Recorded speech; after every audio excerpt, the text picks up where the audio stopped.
السلام علیکم ورحمۃ اللہ وبرکاتہ نحمدہ ونصلی علی رسولہ الکریم اما بعد فاعوذ باللہ من الشیطان الرجیم بسم اللہ الرحمن الرحیم رب اشرح لی صدری ویسر لی امری واحلل عقدۃ من لسانی یفقہوا قولی رب یسر ولا تعسر وتمم بالخیر۔ آئیے آج ہم دیکھتے ہیں کہ دعا کیا ہے، اس کی فضیلت کیا ہے۔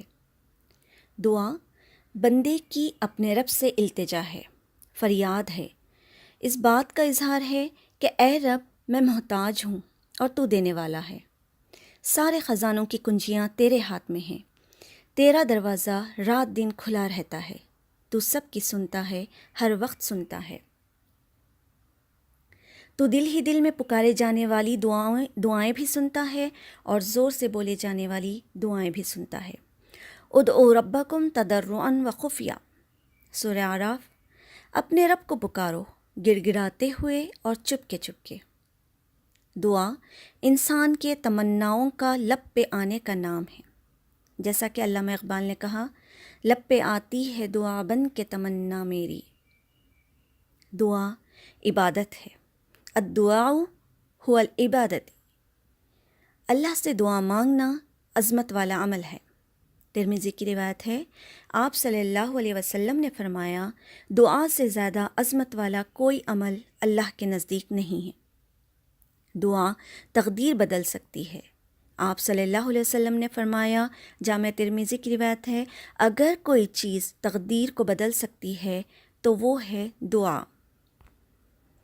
دعا نازل شدہ اور غیر نازل شدہ تمام آفتوں کا حل ہے، لہٰذا اے اللہ کے بندو دعا ضرور کرو۔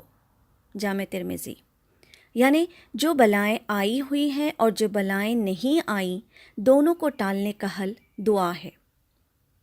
دعا کرنے والے کو اللہ تعالیٰ کبھی محروم نہیں رکھتے۔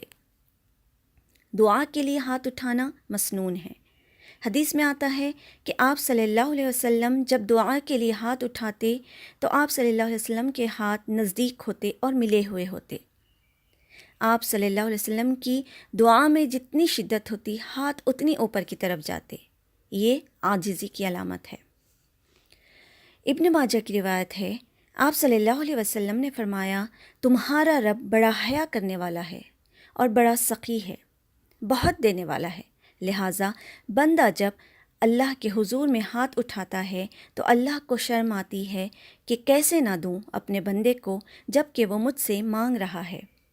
اس کو خالی ہاتھ نہیں جانے دیتا، کچھ نہ کچھ ضرور دیتا ہے، یا تو چیز کے بدلے چیز جو مانگا گیا وہ دیتا ہے، یا اس کے بدلے آخرت کا ثواب، یا اس کے بدلے کوئی مصیبت کو ٹال دیتا ہے۔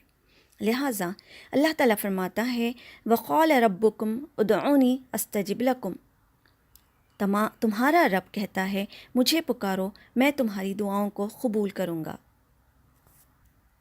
حضرت زکریا علیہ السلام نے بہت خشوع اور یقین کے ساتھ اپنے رب سے کہا تھا، وَلَمْ أَكُمْ بِدُعَاءِ رَبِّكَ شَقِيًّا،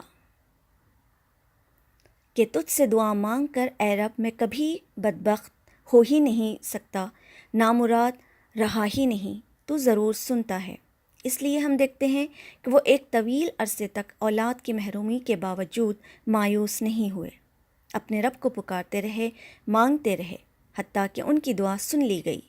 کیونکہ دعا کی قبولیت میں یہ بات ہمیشہ یاد رکھنے والی ہے کہ اللہ سبحانہ وتعالیٰ اپنی خاص حکمت کے تحت یہ جانتا ہے کہ کس بندے کو کب کیا چیز عطا کرنی ہے۔ لہٰذا ہمیں چاہیے کہ خوب دعا کریں، خوب اللہ سے مانگیں، یہاں تک کہ ہماری دعا قبول ہو جائے۔ اگر ہماری دعا قبول بھی نہ ہو رہی ہو تو ہم یہ یقین رکھیں کہ اللہ تعالیٰ ہمارے کوئی مصیبت کو ٹال دے گا، یا پھر ہمارے لیے آخرت کا ذخیرہ بنا کر رکھے گا انشاءاللہ۔ وآخر دعوانا ان الحمد للہ رب العالمین۔ السلام علیکم ورحمۃ اللہ وبرکاتہ۔